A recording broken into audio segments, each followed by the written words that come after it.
Hi, I'm Anastasia. Welcome to another cozy episode of Sassy Sleep Stories, where we tuck history into bed, fluff up the facts, and serve royal scandal with a side of lavender tea.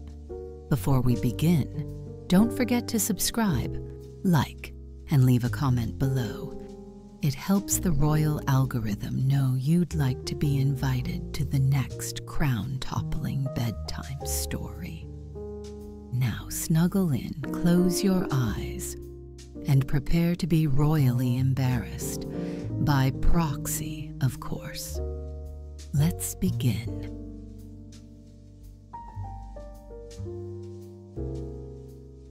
Tonight we slip into the hushed halls of Windsor, where the tea is steeped, the curtains are heavy, and the phones really should have stayed off the hook. Our subject, Prince Charles. Yes, that Prince Charles, now King Charles III, back in his awkward romantic entanglement phase, before the crown, before Camilla was publicly embraced, and long before the internet learned to screenshot. It was the early 1990s. Charles was still married to Princess Diana, who by that point had stopped pretending to be okay with it. Their marriage was in public freefall, two miserable royals trapped in a very public soap opera with 1 billion viewers and no commercial breaks. And in the background, his secret, long-standing relationship with Camilla Parker Bowles, a woman the tabloids once dubbed the Rottweiler. And no, we're not touching that. They spoke often, they whispered sweet nothings, and one night they had a very private phone call, the kind of call that makes people blush, giggle, and lose their political credibility forever if it leaks. Guess what? It leaked. This little bedtime tale is now known, with affectionate national horror, as Tampon Gate. Yes, that's the actual name. No, I am not making it up. And yes, it's just as mortifying as it sounds. Here's what happened. Charles and Camilla were talking late at night. The call was being recorded, not by MI6, not by Buckingham Palace, but by random phone tappers, likely amateur sleuths, or just very bored creeps with radios. They giggled, they flirted, and then Charles said the line that would haunt him forever. "I want to live inside your trousers." Okay, bold, unexpected, slightly claustrophobic. But wait, it gets worse. Camilla giggles, teasing, and asks what he'd be in her trousers. Charles, smooth as wet toast, says, "God forbid, a tampon. I'll give you a moment." There it is. That's the face you just made. That's the entire country of Britain in 1993. Now, was it creepy? Yes. Was it meant to be private? Definitely. Did we all wish we could unhear it? Desperately. When the transcript was published by the press, it went viral in a very 1990s way. Tabloids exploded, printers ran out of ink, princes blushed, Camilla hid behind any available shrubbery. And poor Charles, he was absolutely roasted. Comedy shows couldn't let it go. Late-night hosts cackled. Even members of Parliament were overheard whispering, "Your royal tamponness," under their breath. The royal PR machine tried everything. Distraction, silence, a carefully timed polo match, but the damage was done. For years, this moment haunted him. It became the symbol of royal weirdness, romantic desperation, and exactly why you double-check if a line is tapped before getting weird on the phone. And here's the kicker.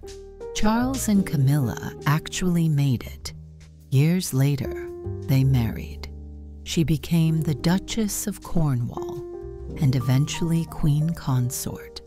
Proof that even if you accidentally become national punchline, you can still find love and get a crown if you wait long enough and stop saying things about hygiene products. So what can we learn from this? Keep your pillow talk off the phone. Avoid metaphors involving personal items. And if your crush says something weird, just nod, smile, and never, ever leak it to the press.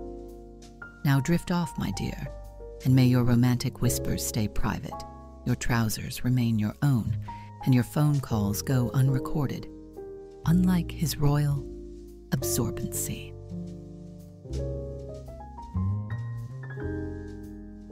Now close your eyes and picture the Palace of Versailles. Silk rustling, perfume clouding the air, chandeliers dripping in crystals. And at the center of it all, a necklace so ridiculously expensive, it could bankrupt a kingdom. And, spoiler, it basically did. Our story begins in the glittery mess of 18th century France, where people were starving, but the wigs, fabulous. Marie Antoinette, Austria-born, fashion-forward, and deeply misunderstood, was Queen of France, and the face of everything people resented. Now, contrary to centuries of shady gossip, she did not say, "Let them eat cake." But France was ready to blame her for just about anything, including this outrageous scandal that she wasn't even involved in. Enter the affair of the diamond necklace. Sounds romantic, doesn't it? Like something starring Keira Knightley and 3 slow-motion hair flips.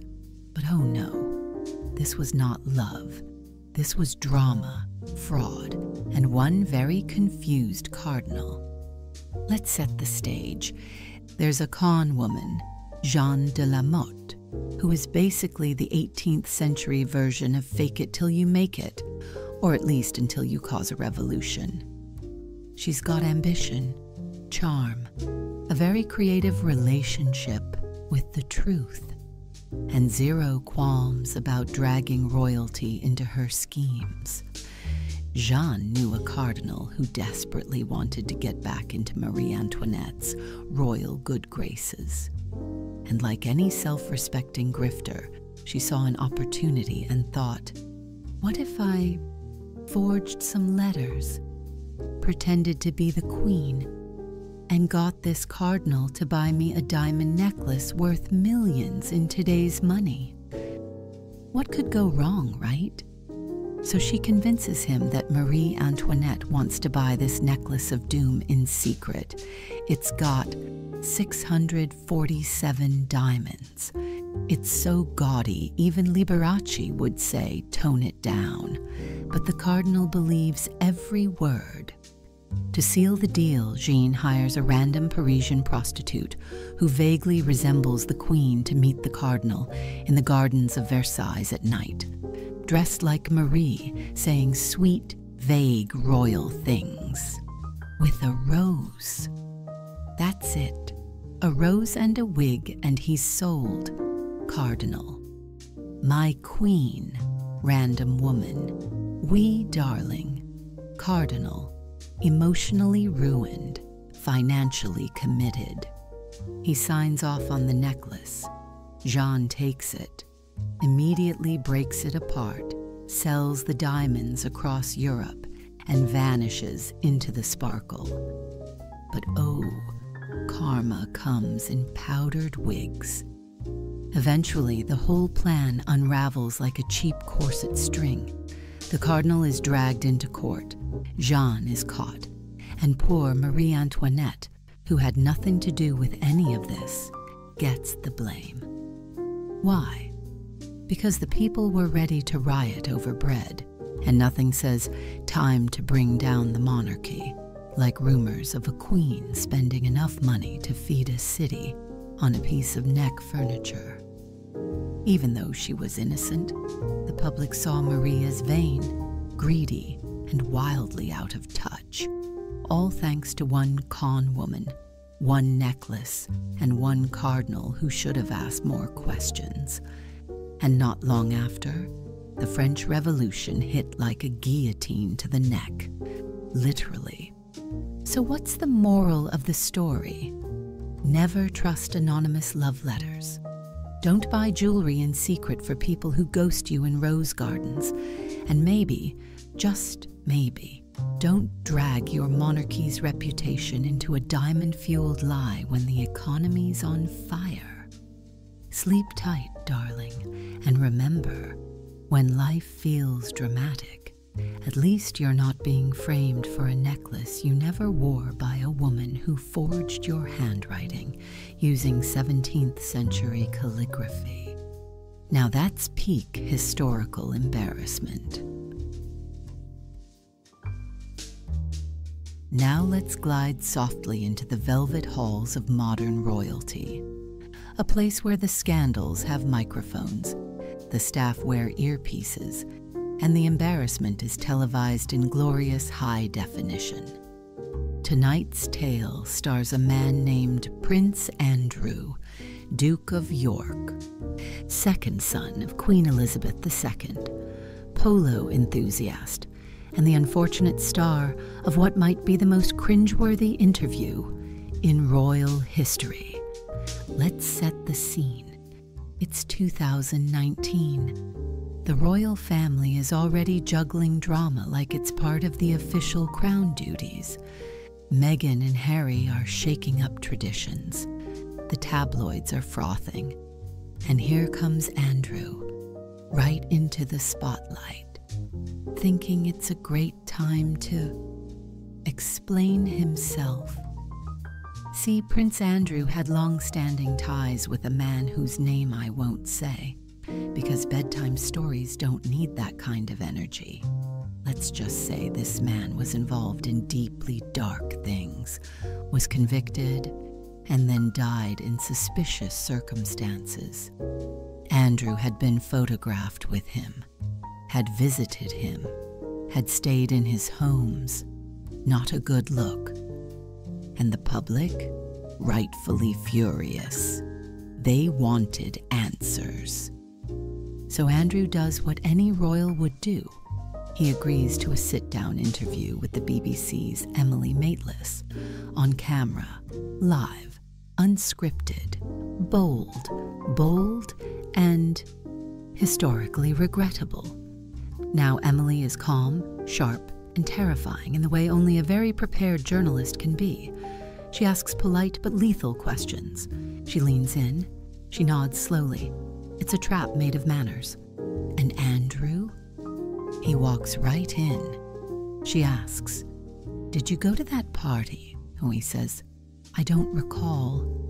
She says, "There's a photo of you." He says, "Might be photoshopped. Hard to say. I don't take many pictures." Then she asks about the victim who accused him of certain very bad things and says he was sweating profusely when they danced. And this, dear listener, is where Andrew detonates his own public image. He says, and I quote, "I have a peculiar medical condition, which means I can't sweat." You could feel the royal advisors clutching their pearls in unison. He goes on to claim this inability to sweat was the result of an adrenaline overload during the Falklands War, which is not how medical conditions work at all. But the internet? Oh, the internet sweated buckets. The memes, the headlines, the TikToks, the hashtags. He tried to say, "Look, I was too heroic to perspire," but all anyone heard was, "I break laws of biology under pressure." To make things worse, he added proudly that on the night in question he couldn't have been there because he was at a Pizza Express in Woking. Now I'm sorry. Pizza Express is delightful, but it is not the alibi you roll out when trying to clear your name in a global scandal. It's where you go for garlic dough balls and bad first dates, not historical innocence. The aftermath? A royal catastrophe. Public trust evaporated. Charities severed ties. The Queen politely but firmly nudged him out of the royal spotlight, and Buckingham Palace went into silent mode faster than you can say, non-sweating Duke. To this day, the interview remains a textbook example of what not to do when under investigation. So, my dear listener, if you ever feel like you've said the wrong thing at a dinner party, just remember, at least you didn't tell millions of people that you don't sweat and that you spent a crucial night at Pizza Express. Now that's royal embarrassment with extra cheese. Tonight, darling, we step into the 1930s, a decade of jazz, prohibition, Art Deco, and one of the greatest royal plot twists in modern history. Enter Edward VIII, King of the United Kingdom, Emperor of India, and an absolute heart-eyed disaster. Edward wasn't your typical royal. He was charming, modern, good-looking, the kind of prince who made flapper girls faint and tabloids flutter. He was supposed to be the perfect modern monarch, except Edward had one fatal flaw. He fell madly in love with the wrong woman. Now in a normal story that wouldn't be a problem, but in royal reality, it was catastrophic. The woman in question, Wallis Simpson, American, twice divorced, still legally married when they met. Cue the pearl clutching. To the British establishment, she was a walking scandal.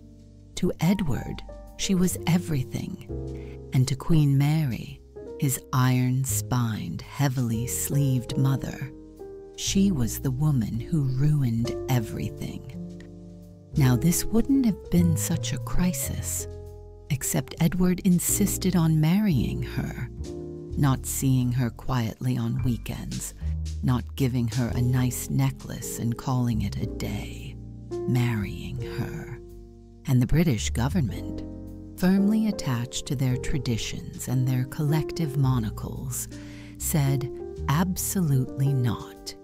You see, the King of England is also the head of the Church of England, and the Church at the time did not allow marriage to a divorcee whose ex-husbands were still alive. So Parliament gave Edward a choice: keep the crown or keep the girl. And Edward, bold, smitten, and wildly underestimating the consequences, Bruned, then I abdicate.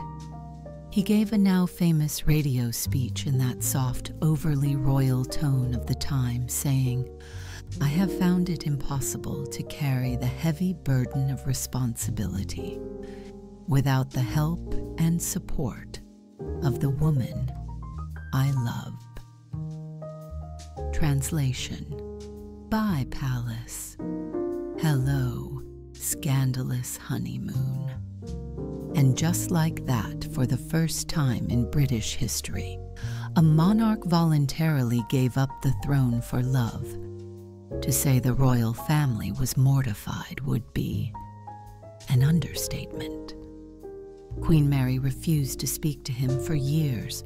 His brother, George VI, aka Queen Elizabeth II's dad, was shoved onto the throne in full panic mode. And poor Bertie had a stammer, a smoking problem, and zero desire to rule. He did all right, though, Oscar-winningly, in fact. As for Edward and Wallis, They moved to France, tried to stay relevant, threw awkward cocktail parties where nobody important showed up, and slowly drifted into historical footnotes. Wallis never became queen. She wasn't even allowed to be called Her Royal Highness. Ouch. And Edward? Well, turns out he didn't love royal duty, but he did miss royal attention. The tabloids lost interest, the palace moved on, and his once fiery romance became a bit of an exile with better wallpaper. So what's the bedtime takeaway? If you're going to give up an empire for someone, make sure they actually like hosting boring royal events. You don't end up in a rented chateau outside Paris, and you're not secretly on Hitler's Christmas card list. Long story for another night. Edward VIII, the man who gave up everything for love, and then asked years later if he could maybe kind of come back. The monarchy said, "We're good, thanks." Now rest, my darling, and if your crush ever makes you abandon your job, your title, and half your family, ask yourself, is this a Wallis Simpson situation or just a momentary lapse in judgment? Sleep wisely.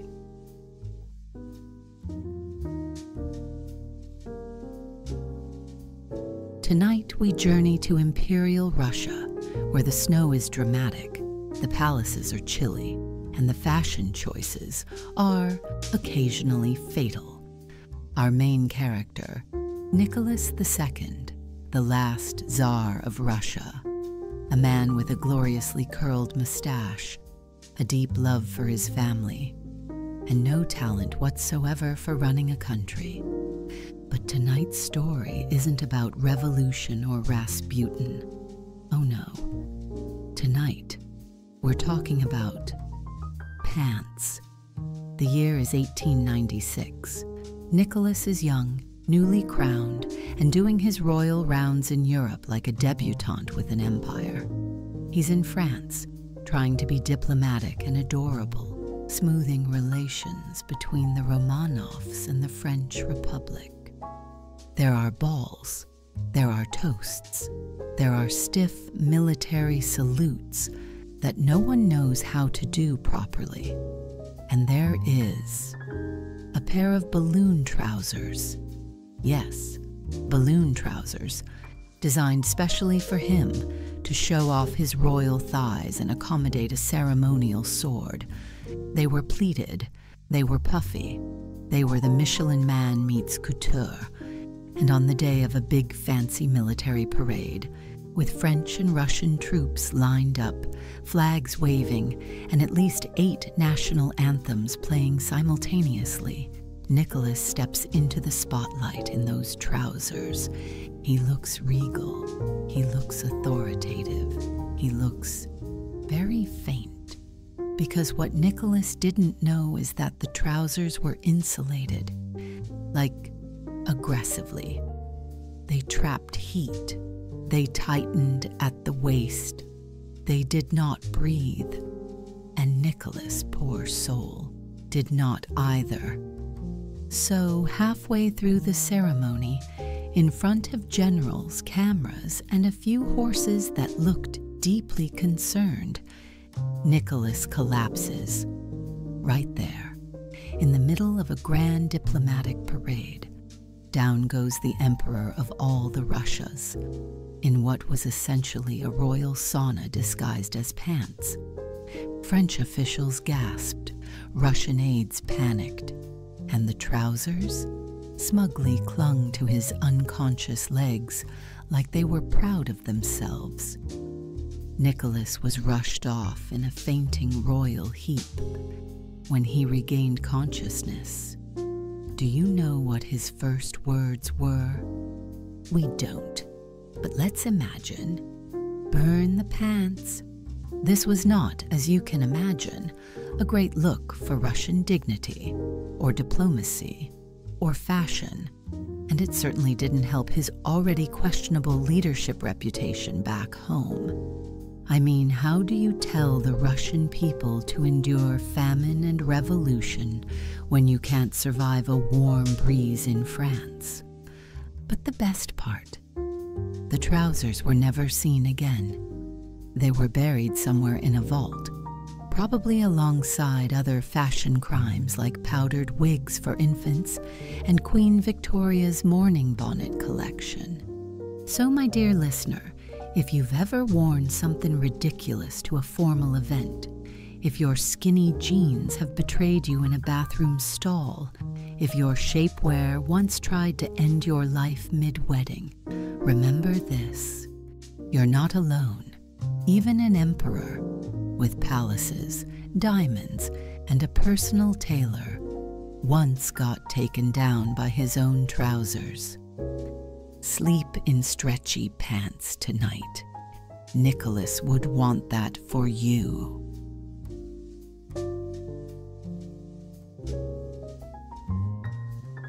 Tonight, my darling, we tiptoe into Bavaria, a land of snow-capped mountains, bratwurst, and one of the most aesthetically extra monarchs to ever hold a scepter. Let me introduce you to King Ludwig II, or as history likes to call him, Mad King Ludwig, though I personally prefer the original drama king. He reigned in the 1800s and was technically the King of Bavaria. But in spirit, he was the king of daydreams, a royal with the soul of a Disney prince, the spending habits of a rock star, and the emotional stability of a 14-year-old theater kid discovering Wagner for the first time. Now, Ludwig loved castles, but not the practical defensive kind. Oh no, he wanted fairy tale castles, with secret passageways, artificial caves, gold-covered everything, swans carved into every possible surface, and of course, indoor waterfalls, because why not? His crowning glory, Neuschwanstein Castle, a dazzling palace perched on a mountaintop, covered in turrets and frescoes of swans, knights, and opera scenes. It looks like it was built by someone who said, "I want my bedroom to feel like the climax of a Wagner symphony, with extra glitter." Now here's the thing. Bavaria was not rich. The people were struggling. The treasury was stretched. And Ludwig, he was like, let's build another castle, but this time with Venetian mirrors and a golden peacock throne. His advisors begged him to stop. He said no. The government froze his accounts. He said, fine. I'll take out personal loans and keep building in secret. They threatened to remove him. He responded by buying more chandeliers. At one point, Ludwig was spending 70% of the national budget on castles he never finished. One of them, the Linderhof Palace, had a hall of mirrors designed for him to eat alone while being reflected into infinity, surrounded by candles and porcelain dancers. That's right, he had dinner with himself, multiplied 400 times, in candlelight, while listening to Wagner, in a velvet robe. Honestly, mood. Eventually, Bavaria's government had had enough.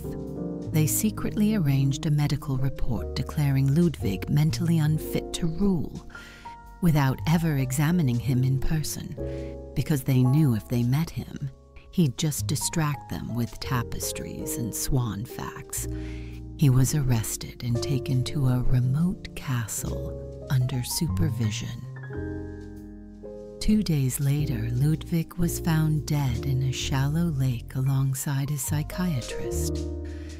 No one knows exactly what happened. Murder? suicide, castle-related drama. To this day, it's unsolved and wrapped in Gothic mystery. But here's the twist.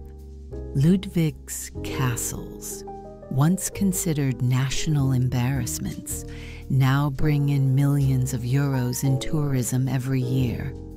People travel from all over the world to see his glittering creations, his painted ceilings, his golden door handles and starry domes, and they leave saying, "Wow, this man was unhinged and absolutely iconic." So what can we learn from King Ludwig? If you're going to go over budget, make it fabulous. If they call you mad, hand them a silk robe and a building permit.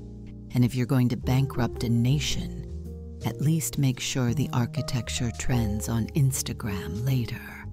Sleep now, dreamer, and let your dreams be full of turrets, velvet, and scandalously excessive gold leaf. Because sometimes the mad ones are just a little too ahead of their time and a little too in love with opera.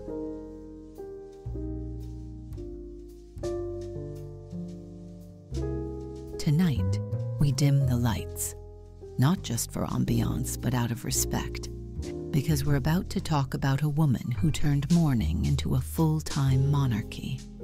Yes, dear listener, it's time to meet Queen Victoria, Empress of India, wearer of very stern expressions, and the undisputed heavyweight champion of grief. Victoria ruled Britain for 63 years, and in her early days she was surprisingly lively. She was known to dance, laugh, write scandalous things in her diary, like how much she enjoyed her husband's thighs. Yes, really. Enter Prince Albert, her first cousin, her true love, her right-hand royal husband. They married young, had 9 children, and by all accounts, she was obsessed with him. He picked her dresses, he corrected her speeches, he organized the silverware, and she loved it. But in 1861, Albert caught a fever and died suddenly at age 42. Victoria, aged 42 herself, was absolutely wrecked. Now, grief is personal. Everyone mourns differently. But Victoria, she leaned in. From that moment on, she wore black every single day for the rest of her life, 40 years. She had black dresses for morning, black dresses for evening, black bonnets, black gloves, black lace, black parasols. The woman looked like a very fashionable thundercloud. Even her undergarments were black. Let that sink in. And that's just the wardrobe. She also kept Albert's room untouched, his clothes laid out daily, water for shaving prepared every morning, as if he might just pop back in from the afterlife and need a fresh collar. At dinner, she had a seat set for him. At events, his portrait was always displayed. When traveling, she brought a life-size photograph of him. It was less, "I miss him," and more, "I'm hosting a ghost." The royal court, deeply uncomfortable. The public, torn between sympathy and, "Is she okay?" And her children, mostly neglected. She referred to some of them as the boring ones. Meanwhile, Britain was trying to modernize, build railways, invent light bulbs, win wars, and the Queen was busy weeping into her lace cuffs and writing letters to Albert in her journal every single day. She barely appeared in public for 10 years after his death. 10 years. Can you imagine being her PR team? "Your Majesty, there's a golden jubilee coming up. Victoria, not unless we can hold it in a cemetery." But here's the kicker. Her extreme mourning actually influenced fashion. Victorian mourning etiquette became a whole thing. Widows were expected to wear black for 2 years. People bought jet jewelry, black lace, and mourning stationery. There were mourning tea sets, mourning hats, mourning umbrellas. Basically, Queen Victoria made grief a brand. By the time she finally passed away in 1901, she had asked to be buried in white next to Albert, with some of his letters and a lock of his hair, and oddly, a dressing gown that belonged to her Scottish servant, John Brown. Whispers, very close friendship. So what do we take from this dramatic devotion? First, love is real, even when expressed through 40 years of monochrome taffeta. Second, never underestimate the power of personal loss to reshape an entire culture. And third, grief is messy, wild, and sometimes extremely overdressed, but always human. Sleep now, darling, and if you find yourself missing someone you've loved, just don't wear black underwear for 4 decades. Trust me, Victoria already did it, so you don't have to.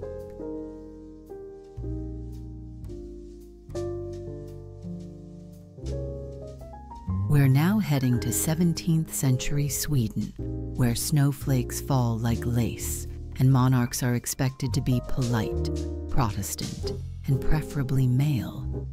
But Queen Christina, she said, "Hard pass. Let me set the scene." Christina becomes queen at the age of 6 after her father dies in battle. She's raised like a prince, literally. She's taught military strategy, politics, Latin, swordplay, the works. Her tutors are confused, the court is flustered, and the fashion advisors are screaming because this little queen wants nothing to do with pearls or petticoats. Instead, she wears trousers, hunts like a duke, reads philosophy in 6 languages, and insists on not getting married. Now, in case you forgot, she's a queen in 1600 Sweden. A woman refusing to marry? That's basically lighting the royal rulebook on fire and using it as a bookmark for Descartes. Every time the council gently suggests she choose a husband, she basically responds with, "I'd rather behead myself with a butter knife." There are whispers, oh, so many whispers, about her masculine habits, her close relationships with women, her refusal to wear makeup, and her tendency to leave formal banquets halfway through to go read about Plato in bed. Frankly, icon behavior. Then at the height of her reign, she drops a royal bombshell. "I'm abdicating." Everyone gasps. She insists. And in 1654, she does something no woman in Europe had ever done before. She quits being queen, with flair. She rides into the ceremony in a suit, not a gown. She announces her abdication with a dramatic speech, tosses off her royal sash like she's quitting a boring job at a luxury candle store, and struts out, completely unbothered. And where does she go next? To Rome, baby. Catholic, glittering, fabulous Rome. You see, Christina, raised Protestant, had secretly converted to Catholicism and had been planning her escape for years.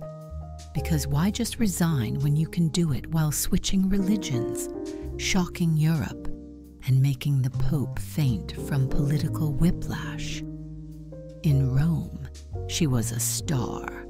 The Vatican treated her like a holy celebrity. Cardinals lined up to have dinner with her. She met philosophers, artists, and occasionally scandalized everyone by showing up to Mass in men's clothing and a feathered hat the size of Sweden. She even tried to invade Naples once for fun, It didn't work. But the drama. Chef's kiss.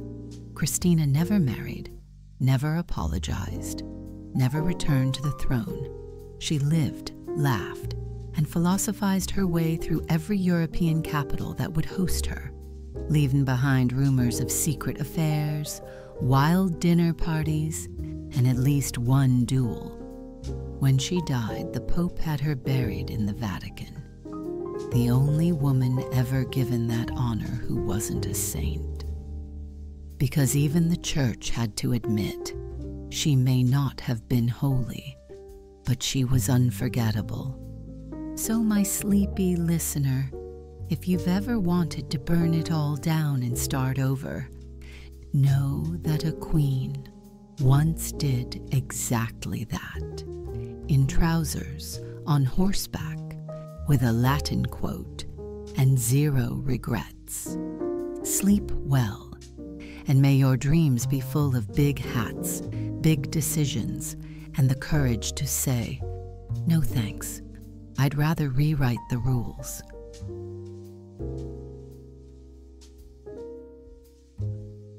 Tonight, let's drift further into the golden glow of mid-20th century Cairo, a city of grandeur, gossip, and one monarch with absolutely no concept of boundaries.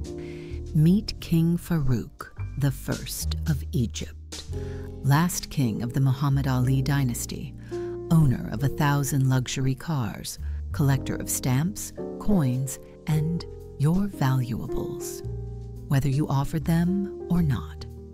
Farouk was crowned at the age of 16, and from the very beginning, it was clear.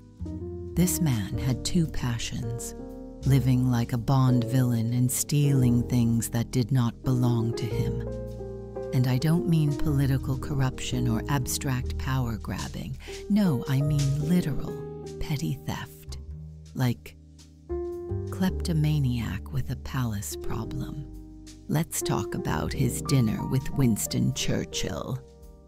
The British Prime Minister is in Egypt. Tensions are high, diplomacy is fragile, and both sides are trying to keep it polite over fine wine and roast lamb. Churchill, the bulldog in a bow tie, takes off his pocket watch, an antique sentimental piece, and sets it carefully beside his glass.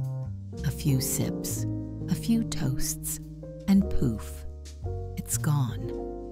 Everyone's confused. Churchill's checking his coat pockets. Staff are searching under the table. Even the chandelier gets suspicious glances. And there sits Farouk, cool as a cucumber, sipping champagne, looking like a man who just found exactly what time it is. Spoiler, he stole it. The king of Egypt stole Churchill's watch at his own dinner table. And the best part? He never gave it back. That's the kind of chaos we're dealing with. Farouk once said, "Soon there will be only 5 kings left.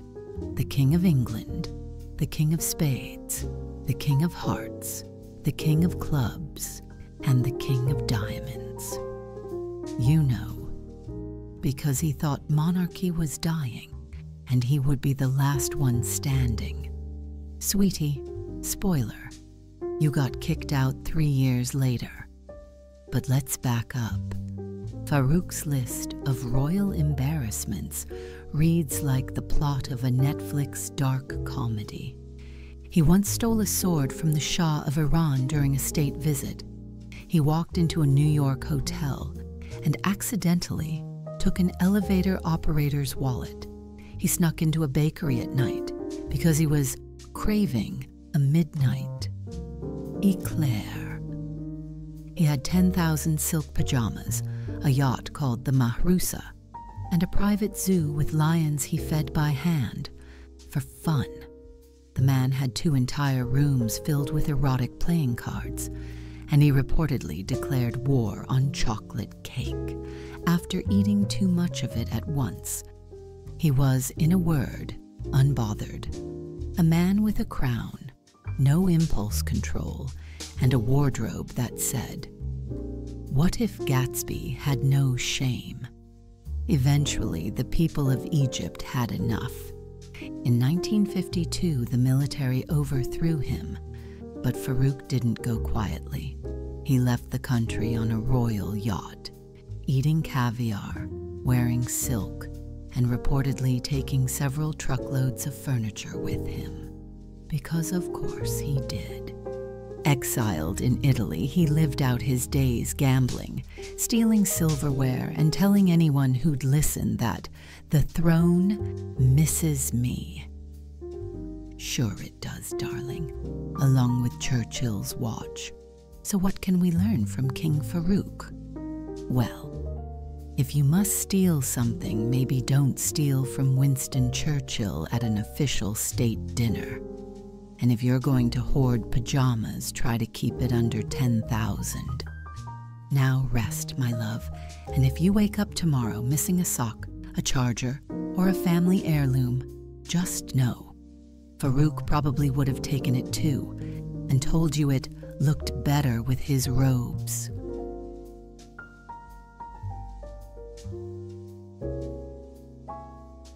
Tonight, let's tiptoe into the very grand, very polished, and occasionally very misjudged world of the British royal family. And oh, tonight's tale is not from centuries past, but from the era of Kodak cameras and tabloid headlines. Our subject? The Windsors. You know them. You've watched them. You've probably binge-watched their fictionalized drama on Netflix at some point. And in real life, they're just as dramatic, and sometimes spectacularly tone-deaf. Case in point, Prince Harry's Nazi costume. Yep, that happened. The year was 2005. Harry was 20, young, rebellious, and still shaking off the whole spare to the heir identity crisis. He was invited to a colonial and native-themed costume party, which, let's be clear, should have already raised 12 red flags in a letter from HR. Now, you'd think that with all the royal advisors, stylists, press secretaries, and literal historians around him, someone might have said, "Hey, maybe don't go with anything fascist for this one." But no. Harry showed up, dressed as a Nazi, swastika armband, khaki shirt, the whole tragic mess. And he wasn't just seen, he was photographed, smiling, holding a drink, at an actual event. It was splashed across every front page in Britain the next morning with headlines like, "Harry the Nazi." And suddenly, Buckingham Palace had a 5-alarm PR inferno. I mean, imagine being the Queen. You've survived wars, scandals, multiple prime ministers, and Princess Margaret's weekends, and now your grandson has to apologize for cosplay genocide. The palace scrambled. Statements were issued. Harry was forced to apologize publicly and privately to Holocaust survivors. He called it a very stupid thing to do. And he wasn't wrong. The public response? Anger, embarrassment, disbelief. It wasn't just offensive. It was historically tone-deaf, politically explosive, and unforgivable by most standards of common sense. But that's not where the story ends. Because years later, Harry, now older, married, therapy having, and quite literally de-royaled, addressed it again. He called it one of the biggest mistakes of my life. He said he was ashamed, but grateful for the lesson. And he turned his shame into actual activism, speaking out against racism and unconscious bias. Growth? Absolutely. Redemption arc? Possible. But the original moment still burned into the royal history books as one of the most jaw-droppingly bad choices a Windsor has ever made. And that's saying something. And to be clear, this wasn't an isolated blip. The royal family has a long, complicated, embarrassingly cozy relationship with fascist symbolism.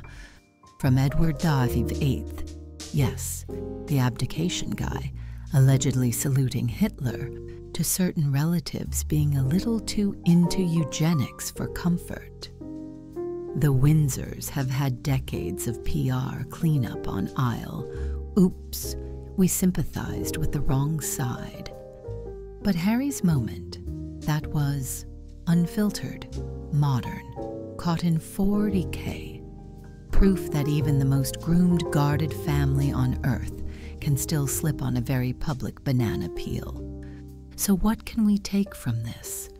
If you're going to a costume party, maybe skip anything that requires historical disclaimers. And if your last name is Windsor, remember, you're not just dressing up. You're decorating headlines for the next 50 years. Sleep well, darling, and may your party outfits be fabulous, your intentions kind, and your photos not end up on the front page of the Daily Mail.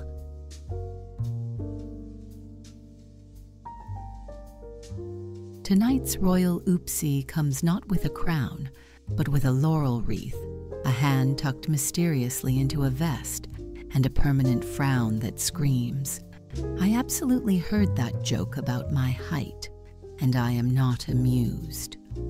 We're talking about Napoleon Bonaparte, Emperor of the French, terror of Europe, fashion icon of the epaulette, and one of the most misunderstood figures in height history. Let's get the myth out of the way. Napoleon was not actually short. Yes, you heard that right. He was average height for his time, around 5'6" or 5'7". That's roughly 1.68 meters. Back in the early 1800s, that was completely normal. Statistically, dare I say, commanding. So where did this tiny tyrant myth come from? Well, two things: British propaganda and a classic case of metric confusion. Let's start with the Brits. They hated Napoleon. I mean, he tried to invade them. He destroyed half their allies, and he wouldn't stop winning battles while looking entirely too smug in those tight breeches. So what did they do? They called him names. Cartoonists drew him as a furious baby, standing on a chair to yell at generals, or being picked up by larger men, like a toddler who just bit someone at a tea party. These caricatures caught on, and when people finally saw him in person, expecting a hulking warlord, they were like, "Oh, that's him? He's cute-sized." But wait, there's more. The French measured height in French inches, which were longer than British inches. So when his height was recorded as 5 feet 2 inches in French units, British readers thought he was 5'2" in their system. Oops. A tiny misunderstanding that turned into 2 centuries of insults. To make matters worse, Napoleon surrounded himself with enormous men. He had towering bodyguards, lanky generals, statuesque diplomats. So even if he was totally average, he looked like the junior intern in every group photo. And Napoleon? Let's just say he didn't take criticism well. He once imprisoned a journalist for suggesting he looked testy. He banned certain plays for being too anti-short. And when someone mocked his stature, he allegedly shouted, "If I were not Napoleon, I would want to be Caesar, not your tailor." That didn't really make sense, but we'll allow it. Now the irony. Despite the complex he supposedly had, Napoleon had big energy. He rewrote laws, restructured Europe, crowned himself emperor in front of the Pope, and handpicked his own siblings to rule various countries, like a strategic game of Monopoly with an inheritance problem. yet still. Today, his name is most associated with the phrase Napoleon complex. That's right. He conquered most of Europe, survived exile, came back, lost again, and still, modern dating profiles say, looking for a tall man. No Napoleon types? Thanks. He deserved better. Not much better, but at least a more accurate tape measure.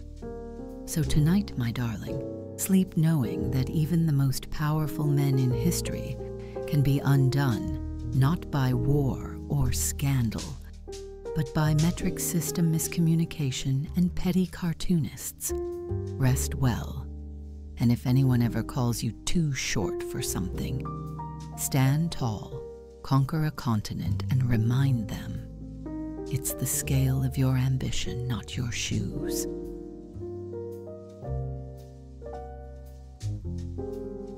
Tonight we're heading back to the 9th century, a time of feudal drama, itchy woolen robes, and church politics so unhinged, even Game of Thrones would say, tone it down. Let me introduce you to Pope Formosus, and his biggest career move, post-mortem.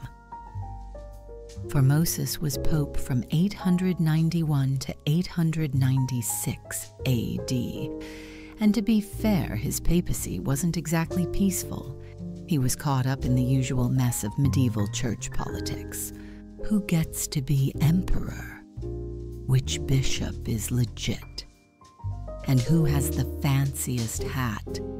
But despite the chaos, he did all right. Then he died. You'd think the drama would stop there. Ah, but no. Because 9 months later, yes, 9, his successor, Pope Stephen VI, decided to settle a little score.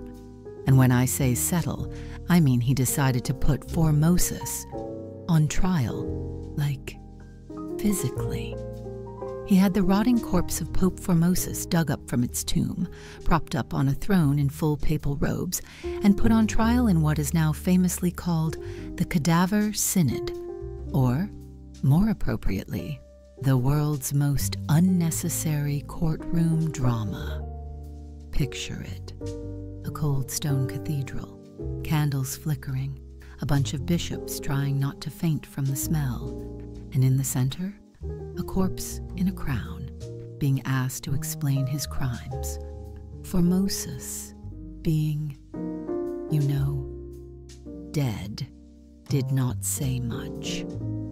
So Pope Stephen appointed someone to speak on his behalf. That's right. They gave the corpse a defense lawyer. Not since Weekend at Bernie's has anyone gone to such effort to make a corpse seem professionally engaged. The charges?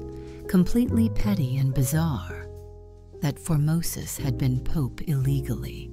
That he had accepted a bishopric while already being a bishop somewhere else. Gasp. And my personal favorite, that he just wasn't worthy.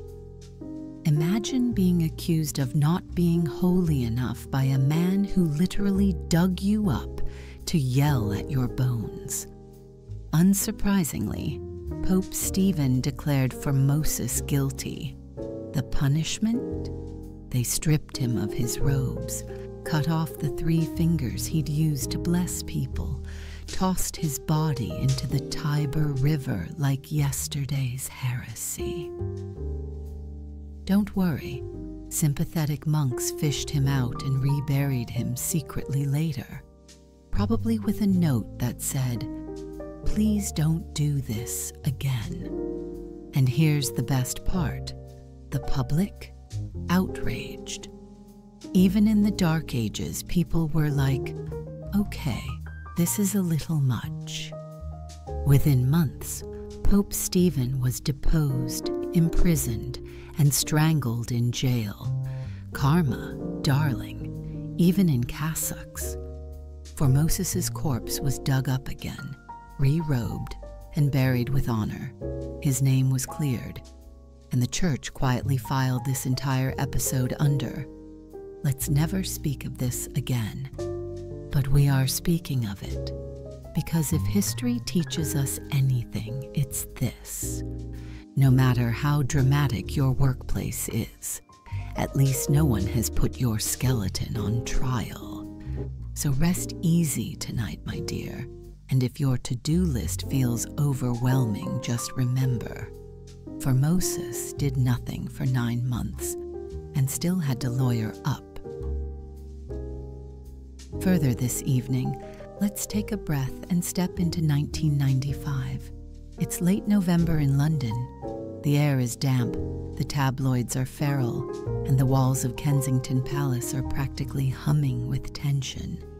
Princess Diana, the people's princess, global icon, fashion muse, and mother to 2 young princes, is about to change royal history with one BBC interview. Let me set the stage. Her marriage to Prince Charles had become a national soap opera. There had been affairs, there had been leaks, there had been an entire book published, with her approval, painting her as a vulnerable, mistreated wife locked inside a golden cage. Charles had already admitted to being unfaithful, on camera no less. So naturally, the palace assumed Diana would retreat, be quiet, stay composed.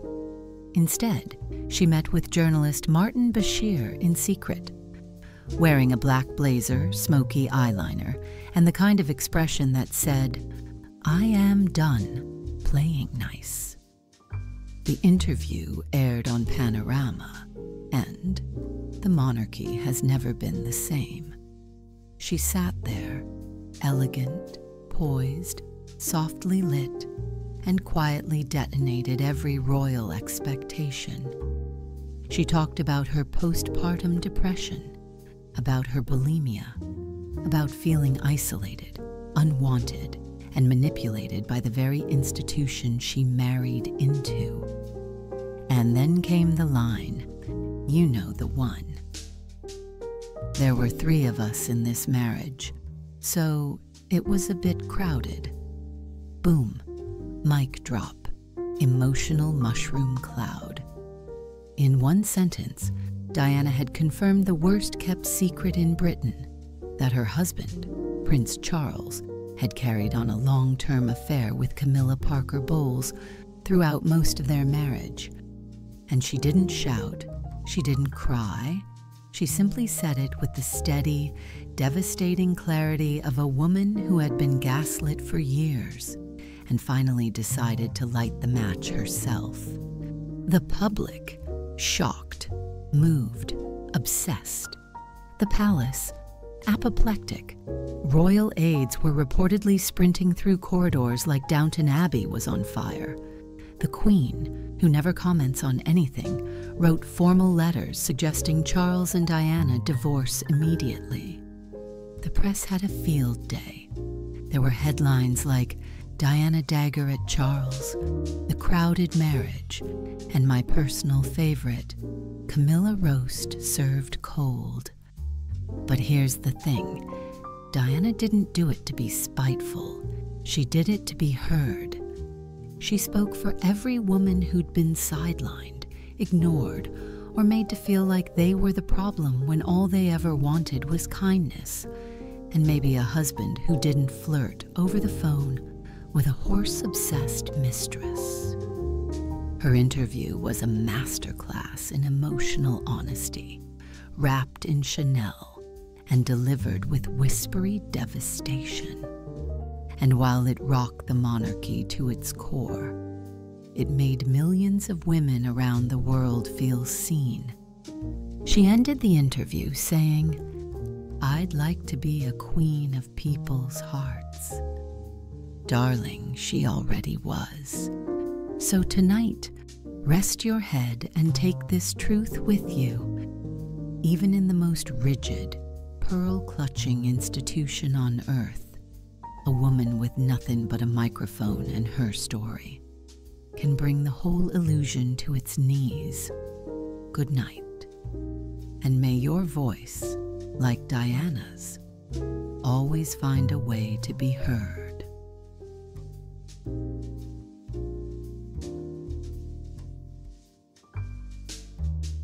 Close your eyes and imagine it.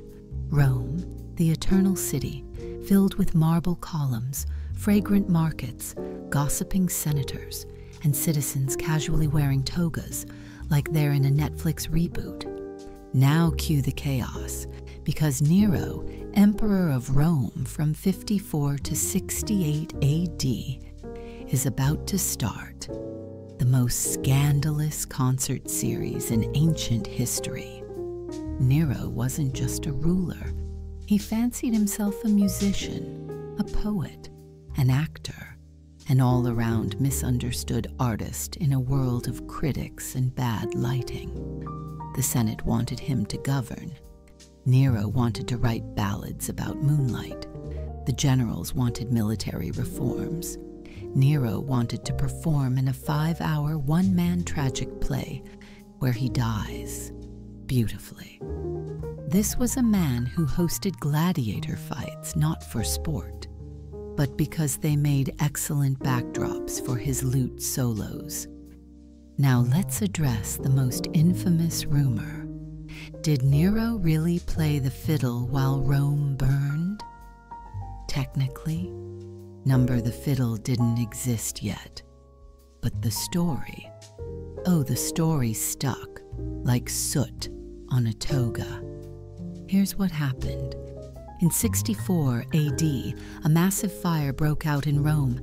It raged for 6 days, consuming homes, temples, entire districts. People were screaming, running, watching their lives turn to ash. And where was Nero? Accounts vary, which is ancient Roman historian code, for we're all gossiping and nobody knows. Some say he was safely at his villa miles away. Others say he rushed back heroically. And a few, my favorite few, claim he stood atop a tower, singing a mournful Greek song about the fall of Troy, draped in silk robes, arms outstretched, while flames danced behind him like it was a closing number on Rome's Got Talent. Honestly, even if it's not true, it feels so Nero. But the drama didn't end with the fire. Once the ashes cooled, the Roman people expected their emperor to rebuild the city. Sensibly. But Nero?